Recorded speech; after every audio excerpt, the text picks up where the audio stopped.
Mengapa Board of Peace BOP Trump harus ditolak?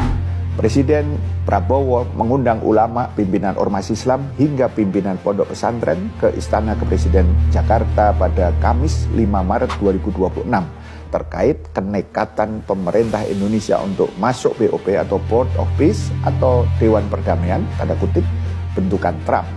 Apa yang sesungguhnya terjadi? Pertama, hakikat BOP adalah alat penipuan dengan menggunakan kata indah yaitu perdamaian, tetapi digunakan untuk maksud jahat yaitu melanggengkan penjajahan. Mengapa? Karena BOP digagas dan dipimpin oleh Amerika Serikat. Padahal Amerika Serikat memiliki rekam jejak panjang sebagai penjajah besar. Amerika Serikat melakukan sejumlah invasi, kudeta, dan penghancuran negeri-negeri Muslim. Terbaru, Amerika membombardir Iran. Sebelumnya, Afghanistan, Irak, Libya, Suriah, Sudan, dan banyak negara-negara Muslim menjadi korbannya. Tujuan resmi BOP diklaim untuk mengelola transisi Gaza pasca konflik, menjaga stabilitas dan mencegah kekerasan berulang. Akan tetapi, struktur dan kewenangannya justru mengarah kepada pengambil alihan kendali Gaza oleh pihak asing.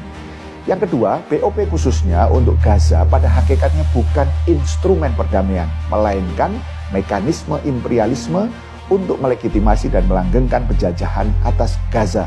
Skema ini menyingkirkan rakyat Palestina dari pengambilan keputusan strategis, menempatkan keamanan di bawah kendali asing, serta mengarahkan masa depan politik Gaza sesuai kepentingan Amerika Serikat dan entitas Yahudi Zionis.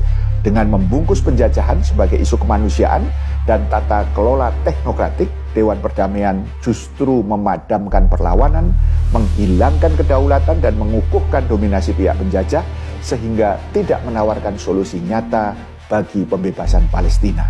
Ketiga, struktur BOP telah menciptakan 3 hierarki yang tidak adil dari awal, di mana lapis pertama Amerika Serikat dan elit oligarki bisnis yang memutuskan. Yang kedua, lapis kedua adalah negara kawasan yang membiayai dan mengordinasikannya. Kemudian yang ketiga, lapis ketiga adalah Palestina hanya melaksanakan keputusan tersebut. Ini adalah bentuk peminggiran total, kata pengamat politik dari Gaza Palestina, Wissam Afifa. Keempat, keberadaan BOP hanya akan menjadikan Palestina sebagai objek eksploitasi dan bukan solusi perdamaian yang adil. Palestina dalam skema ini hanya akan dijadikan objek penjajahan permanen bagi entitas Yahudi Zionis dan objek eksploitasi ekonomi bagi kepentingan Amerika Serikat.